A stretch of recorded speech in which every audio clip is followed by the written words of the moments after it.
میں ایک بھکاری کا واقعہ سنا کر اجازت چاہتا ہوں. شاہی مسجد کے پر ایک بھکاری بھیک مانگتا تھا. ہم نے اپنے بزرگوں سے سنا کہ ایک دن انگریز افسر مسجد کے وزٹ پر آئے, مسجد کی وزٹ پر آئے, حکومت ان کی تھی. تو مسجد کو دیکھا, جانے لگا تو دیکھا بھکاری بھیک مانگ رہا ہے, تو بٹوا نکالا اور کچھ رقم اسے دی. واپسی میں بٹوا جیب میں ڈالنے کے بجائے گر گیا اس سے. ایسے ہوتا ہے بے دھیانی میں انسان سے, تو گر گیا. لوگ چلے گئے, بھکاری بھی اٹھ کے جانے لگا تو دیکھا وہ بٹوا پڑا ہے. اٹھایا تو ایک بڑی رقم تھی. ہم میں سے کوئی ہوتا نا تو 100 تعویلیں کر لیتا. انگریزانہ مال رکھے نو کیڑا کوئی گناہ ہو سی, مال غنیمت ہی ہے. ہم تو 100 تعویلیں کرتے نا, لیکن بھکاری بھی کتنے مضبوط ہوا کرتے تھے. آپ اندازہ کریں, آپ اندازہ کریں. میں یہ نہیں کہہ رہا کہ امام بخاری بن جائیں, میں کہتا ہوں کم از کم ہم اس بھکاری جتنی نسبتوں کی لاج رکھنے والے بن جائیں. یہ امانت ہے ہمارے پاس, یہ اعزاز نہیں ہے ممبر اسمبلی ہونا, ذمہ داری ہے بہت بڑی. ٹھیک ہے ایک آنر ہے, اس میں کوئی شک نہیں, لیکن یہ آنر کے ساتھ, اعزاز کے ساتھ ایک بڑی ذمہ داری ہے. اللہ ہمیں اس ذمہ داری کو نبھانے میں ہماری مدد فرمائے, اپنے تکوینی امر کے ذریعے ہماری مدد فرمائے. تو بھکاری نے وہ بٹوا اٹھایا, گھر لے گیا. بڑی رقم تھی. ساری رات ضمیر اور نفس کی لڑائی ہوتی رہی, ضمیر جیت گیا. ادھر انگریز گھر گیا تو بیوی کو کہا کہ مسجد بڑی کشادہ تھی, مسلمانوں کی عبادت گاہ, آپ لوگ نہیں گئے, اللہ نہ لے جائے مندروں میں. ہم گئے ہیں سری لنکا میں, ہماری جب علماء کا ایک وفد تھا تو ہم کولمبو کے سب سے بڑے مندر میں گئے. اس کی دیواریں, اس کی ہر چیز بتوں سے بنی ہوئی تھی. تو بڑی عجیب سی گھٹن ہوتی ہے. اسی طرح چرچ چلے جائیں تو ایک عجیب سی گھٹن ہے. اللہ تعالیٰ نے مسجد کو بڑا روحانی مقام عطا کیا. تو انگریز نے اپنی بیوی کو کہا مسلمانوں کی عبادت گاہ بہت اچھی انسان کو فیل ہوتا ہے وہاں جا کر. کہا مجھے بھی لے چلے.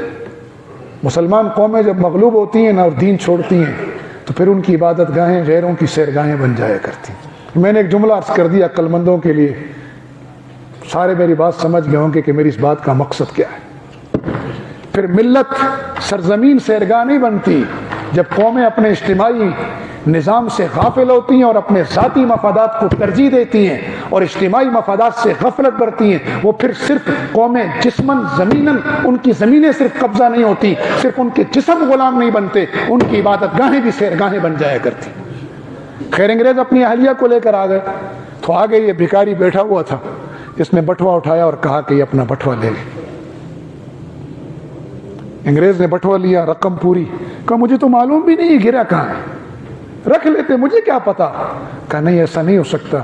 یہ جس مسجد کی سیڑھیوں پہ بیٹھ کے بوجہ مجبوری بھیک مانگ رہا ہوں, اس مسجد کے ممبر پہ بیٹھے ہوئے میں نے رسول اللہ صلی اللہ علیہ وسلم کے وارثوں سے سنا ہے کہ قیامت کے دن ہر امتی اپنے نبی کی صف میں ہوگا.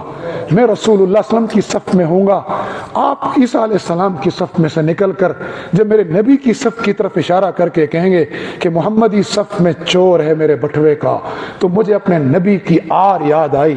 میں نے اس نسبت کو بچانے کے لیے اپنی ضرورت کو قربان کیا اور یہ بٹوا تمہارے حوالے کرتا ہوں. میں اپنی نسبت داغدار نہیں کر سکتا.